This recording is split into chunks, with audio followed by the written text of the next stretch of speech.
City as well. And look where they are. They were 3 points off the top four going into it. Now they've knocked Liverpool out of the top four on goal difference for the time being at least.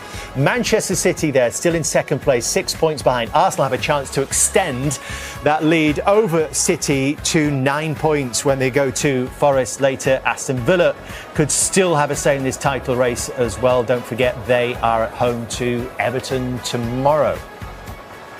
Unbelievable afternoon. What is it like after, let's face it, some tough times to see this place like this? Unbelievable. Being here with our people, with the fans, with the team, we really know how we suffer on this during the season.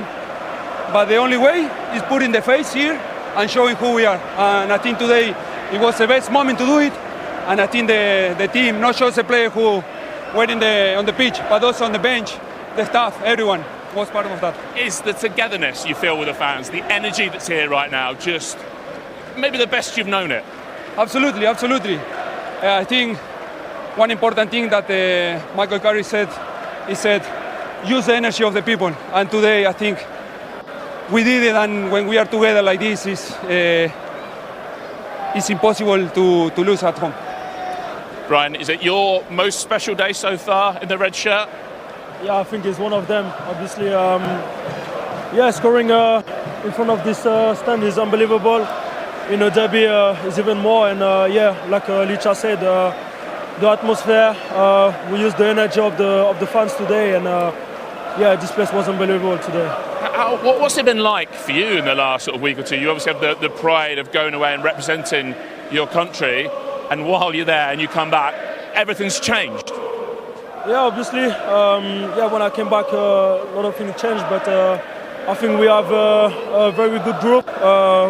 We always been together, stick together. We have fantastic uni. So I think it's unbelievable. Sandra, obviously Brian got his goal. The other thing that happened today is you kept Man City as a whole, but Erling Haaland quiet. Really proud of that. Not just the defence, but the defensive effort as a whole from the whole team. Absolutely. When you play against this kind of players, the team defend, not just one or two players. And I think today we defend so good. We were compact all the time, and then you have the confidence to go to the duels. And I think you feel today different energy when you see in the eyes of the player. And I think today the team won. That's the most important for me, and I'm happy with that. It feels like we've been talking about your height ever since you came to England, but a defender like you, not the biggest centre-half, how do you deal with a giant like Haaland, and obviously not just a giant, a top player as well? Being focused the whole game. I think if you give 1 or 2 seconds to Haaland, he will score. And I think you have to be really focused in the game and don't have to be comfortable in the back like nothing happened, because then the switch and the change, the click and the score, they are like this. That's why Haaland every season scored 30, 40 goals. So I think we have to be always focused. Brian, last word on the new manager. How well has he done to bring you together in terms of the emotional effort, the intensity, but also the tactical switches he made today? How much of this is down to him, to Michael Carrick? Yeah, I think it's a bit of everything. Obviously, it's not easy because we had only 3 days, and I think as I said, because we are all together, we all want to go in the same way, in the same aim as well. So I think we tried to be as focused as possible today. As Licha said, we've been a lot together. Everyone was defending, everyone was attacking. So at the end, it's been a team effort today. Very good result. Well played, both of you. But we can just, I'm just staring at this expression of stone opposite me here, I'm disappointed with the amount of chances are conceded. I mean, in a derby, you've got to give 100%. And if the team's playing better than you, Man United probably deserve to win. But if you look at Rico Lewis's position here, and yes, he plays in goals and plays in that midfield area, but you've got to stop the counter-attack. How was Man United going to score today? There was on that counter-attack. And from that free kick, you've got to think about the second phase. And here we talk about body language and body positions. And he does really well. He knows exactly where Dorgu is. And he has a little look, absolutely perfect. He can see the ball, but he can see the man. And then he switches off at the vital moment, allows him to get inside and have that. And this is not me having a dig at him, because I've been in that situation where you switch off. And the way Man City play, they go really high. But in that midfield area, especially with young players at the back, you need that protection. So if you're in that middle, you've got to stop it at Well, that was the point I was going to make on Rico Lewis, that it's his first start since August, Micah. It's not his fault that it's not just him that hasn't played for a while, but also the rest of that back four as well. Yeah, I mean, Lane, I thought he was very good in the first half, and he gets subbed in the second half. But when you're analysing and you're looking at Man United, they was going to have a big performance. Carrick, the energy was going to be there. We knew that. But you're thinking tactically, how are Man United going to open up City? It's always going to be on transition. So you have to think of worst case, what can happen? As Shirky puts in that ball there, you're thinking, Rico Lewis, I cannot affect it going forward in terms of in the area. So now you've got to think, worst case, what can possibly happen? And being there, Shirky as well, Porterson, he can run back, but Semenyo on the other side gets back behind Rico Lewis. You can stop it at source, though. If Shirky makes a professional foul, we're not talking about a counter-attack. That's in those moments there when you have a player who goes, all right, I'm going to make a foul. Just stop, take the yellow and move on. But I think the touch of Mbermo allows the counter-attack. They've not got the run. We're going to head off, Micah. They've scored 2 today, Manchester United. They've scored 3 offside goals. They've hit the post. They've hit the bar as well. And we are going to show it to you again. Yeah, just slow it down there. So this stop it here at source. Stop it there. We know Shirky, and you've got to know your players. So if you can roll that back just a little bit, because this is really, really important at the beginning of the clip here, right? So when Shirky's now gonna take it, pause it there, right? Rico Lewis in this moment cannot affect the game unless it goes to shot and it gets really tight. So now you have to think worst case. And if you roll it on slowly, you've got to know Shirky defensively, that's not really what he does. Yes, he could take one out and take one for the team, but Rico Lewis, where is he going in this moment? He cannot affect it. Now you need to stop it at source. And now the running back. Yes, it's good from Man United, but this is at this moment in the game, this is the only way that they could open up City on transition. They had a couple of chances where it disallowed for the marginal offsides. But they lacked it all day, Mike. I think the City lacked that intensity for the whole game.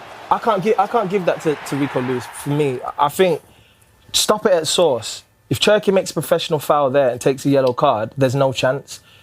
The positioning of Rico Lewis, you could argue he shouldn't have been on the edge of the box. Maybe he should have been back in the first place. But his mindset should be when you see the delivery going, expect the worst. Mm-hmm. You know the ball's not great. You know Maguire's obviously heading it, but these are split seconds decisions. Maybe you make excuses for players because they've not played for a while. But that's where you've got to do the basics right. And again, expect the worst. That should be your mindset. For Manchester City is over, and it is a derby defeat for them and their manager, Pep Guardiola. Well, Pep, obviously the result was a disappointment. What did you make of your team's performance? Better team won. United was in 10 years is the time when we came here that they were better. So nothing more to say. When a team is better, you have to accept it. You have the energy that we didn't have, and congratulate them. So how were they able to, maybe not in terms of possession, but chances, how were they able to have the better of the match? No, they had the chances at the end and the crosses, and of course the goals they conceded was poorly. You do know that always United have been a transitional team, and we didn't control. But in general, we can talk about this action or the other action, or in the beginning of the game or whatever. So I think we had the duty to analyse the game in general, and they were better. They obviously wanted an intense physical game. They want to bring their crowd into it. Were you just not able at any point, maybe because you didn't keep the ball well enough, you just weren't able to take that heat out of the match? But they started really strong. We lost 1 or 2 balls. The crowd is normal. So we played a derby. So in many years, they were behind and play at home, a long week, new manager. So these kind of things are involved in a game. It's normal that will happen. But, especially when we arrive many times in the final third to try to score, we never make a threat. We never make a crosses. We never make a movement to try to win that. So that is because also it's part of the energy. And it's not the energy also we talk is about win or do it. So it's what do we do with the ball as well, not just without. And today they have a. So to get a response and a performance like that in that short space of time. What they've done has been absolutely fantastic. And I think more than anything, they've been talking to them. They made them understand what Manchester United is supposed to be. And then he's given them the freedom to go and do that. So there was no, as soon as they won the ball, it didn't matter where the ball was won, there was no restraint. Go forward. And we saw that in the first goal. You had, it's a free kick that Harry defends, heads it out, and all of a sudden they're 4 against 2. That's not something I've seen for a very, very long time with Manchester United. But that is what Manchester United historically always has been able to do. As soon as the ball is won, you go forward, and you don't think about what's going to happen behind you. That, I think, is something they've been talking to them about a lot, that when you get that opportunity. And it was fantastic. I mean, I can't praise Michael Carrick and his staff enough for what they've done in such a short space of time, because it was not easy. And again, I go back to the 2 games where Fletcher was in charge.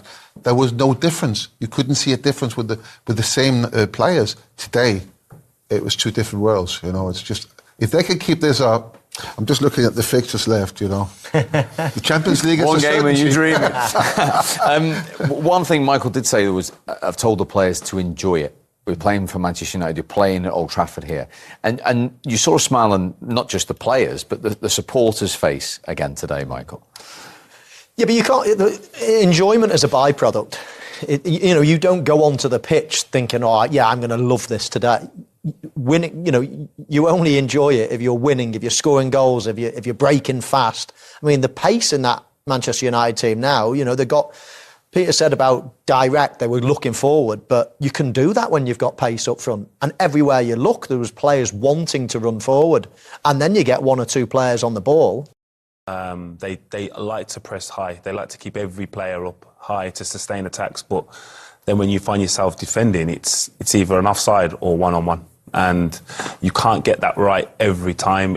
Can we, any of us, think of a moment in the game where someone was jockeying a United forward and there was delay in the attack? It was either he's offside or he's in on goal, and you can't defend like that. You're not able to give yourself a breather, to be honest. It's hard to kind of get momentum in the game, because even if it's offside, it still lifts the crowd and it still gives momentum to the attacking team. So they probably need to learn to defend a little bit deeper and suffer and be comfortable in making it harder to beat, rather than when someone wins the ball, within 3 passes, they can be in front of your goal. And again, the first goal, that can't happen. They can't have an attack. And if I just think about where Cherky took the free kick from and the distance, Mbeumo's 10 yards ahead of him. By the time he scored the goal, I think Cherky's 40 yards behind him. That can't be, especially in a derby, that can't be the outcome to any goal. Let's have a look at it then, what Joleon's talking about. Because, as you say, Harry Maguire being classed just prior to this, hasn't he? Yeah, he's down injured. As you see when he lands here, oh my God. But he's the one winning the ball. And that's Harry was amazing today.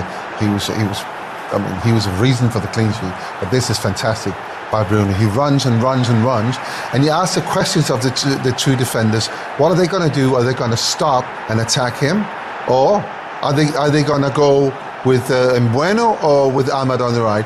This is a perfect counter. You like Mbeumo's run here, Michael? I do, because if he stays on the same line, him and Ahmad are chasing the same ball, all of a sudden he makes that dart towards the left, which then gives 2 options.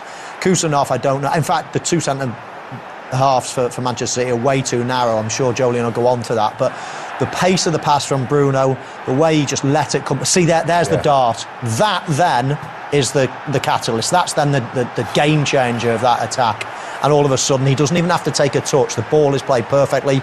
How else would Bruno present a ball? He doesn't know how to give a bad pass. And then it's just a one-touch strike right across the defender. But that change of direction of the run on the halfway line, changed that from a promising attack to a goal-scoring attack. And from a defender's point of view? Yeah, definitely. He creates the space, but then Kusanov allows that space to get bigger. I think he needs to match Mbeumo's run and force the pass out to the other side, because as soon as he creates that space, like Mo said, Fernandes isn't going to misplace that. And as soon as he gets there, the gap's bigger. Now no one can recover. So if he matches the run of Mbeumo, joins the line, as soon as he goes wide, you go wide. So now you're forcing Bruno into having a shot or passing it out to the stronger position for you defensively, and he doesn't do that. It's interesting how different we see that, because I actually think Kusanov's doing well. As a goalkeeper there, I don't want Bruno to take the ball and come directly at me, because that gives me no chance. I want him to pass it to Bueno. I want to have that angle where I can close it down a little bit. That will give me the best chance. The thing about it is, if he's doing what you say he's doing, then it opens up that gap. That Bruno can just run straight to the goal, and if he gets if the other defender comes across, he just rolls it out to Ahmad, then he's free. And that's why I think this attack was absolutely inch perfect. I don't think they could have done much. But with that, what you're saying, them the second and third scenario of him letting Bruno take a shot or going out wide, it's delaying the attack. Yeah. Like he doesn't allow for that attack to be delayed, so no one can get back. It's so strange how different positions. Yeah. Like I agree with Joe that there's 3 scenarios. One is to pass it to the left, one's to pass it to the right, and one is to shoot from the middle. Yeah. Now, if I'm attacking, I'm thinking the Mbeumo one, I know the outcome was the goal, so it's easy to say now, but I'm thinking that is the most dangerous one, prevent that. If anything, I'm jockeying, I'm staying wider and think, go on then, this is a bad situation, it's 3v2. But the worst, let's just let Bruno have a shot from 22 yards, 20... let him take another touch here. Let's split a bit. Let him take another touch and have a shot. That is the lesser of the evils in my eyes. Then going to Ahmad is the next one. But that one there, that is the last one you allowed to happen. Funny, because that's the one I want. That's the one you want, because that's your strength. That's your strength as an individual goalkeeper. As soon as he does that, I would come out a little bit closer, the angle down. I don't want Bruno. But when a striker comes running straight at you, there's no angle anywhere. It's directly. But he's 25 yards out. Yeah, but how he hits the ball is impossible to read, right? So you don't know if the ball's going to go to your left or your right. And as you run with the ball that bobs a little bit, the ball then will react. It gives you less of a chance to save it, unless it's straight at you. But anything here makes it very, very difficult. Now, for me, this is how I'm thinking. I want Ahmad or Mbeumo to have the ball, because that gives me a chance to save it. So I want them to close it. These were the deals we all had. But it gives you more chance to save it. It gives you the team a lesser chance. If I'm in Mbeumo's position, then I'm scoring 5 in 10. If I'm hitting it from the centre where Bruno is, I'm scoring 2 in 10. But bearing in mind... And that's me, but but as a defender, you've also got assists, and we're talking about it, but this is the amount of time he should have to think about it. Mbeumo's on his strong foot. Force it out to Darlow, who's on a weaker foot. So then, it gives the keeper more chance to make a save, where I just don't think he gives himself all the team. But OK, he passes the ball. If Kusanov's going out and closes that option down, he can still bring that ball forward. Then he passes it out to Ahmad. And don't forget, this is 4 against 2. This is a perfect counter-attack, because what we haven't spoken about yet is Doku behind. So when Ahmad gets a ball on the right, on his right foot, which is his strong foot, then it's a cross. Then you've got Mbeumo, you've got Doku, and you've got Bruno himself against 2 defenders. That's a situation I wouldn't like. I know, but that's another pass and another pass. That's time and more things that can go wrong. Bang, goal, it's finished. Discussion and debate, because we must move on to show 2-0. Now, you've been bemoaning, like all the United fans recently, the lack of options off the bench. What about Cunha off the bench today? I was disappointed he didn't start the game, but when he came on, he made such an impact. This should never, ever lead to anything, but the quality of what he's doing here is just perfect. Then, of course, Rico Lewis goes to sleep. He's just been booked. I don't know if he's thinking about that. And Doku just nips in front of him and scores. But Mbeumo coming on and doing that. We have, again, let me just repeat what I've said a few times today. That is, again, something that we haven't seen too much of in the last couple of years. Somebody crossing the ball, And what about Rico Lewis's role in that, Jolie? Yeah, again, he's just caught with his body positional wrong. Initially, he can see Dogu, but then when he runs into the box, he's facing his own goal, and by the time he sees him, he's already too late. He's already passed him. But initially, Ake can drop a little bit deeper. As soon as the ball goes past you as a centre-half, drop into the line and shut the front corridor off. OK, so that 9-game unbeaten run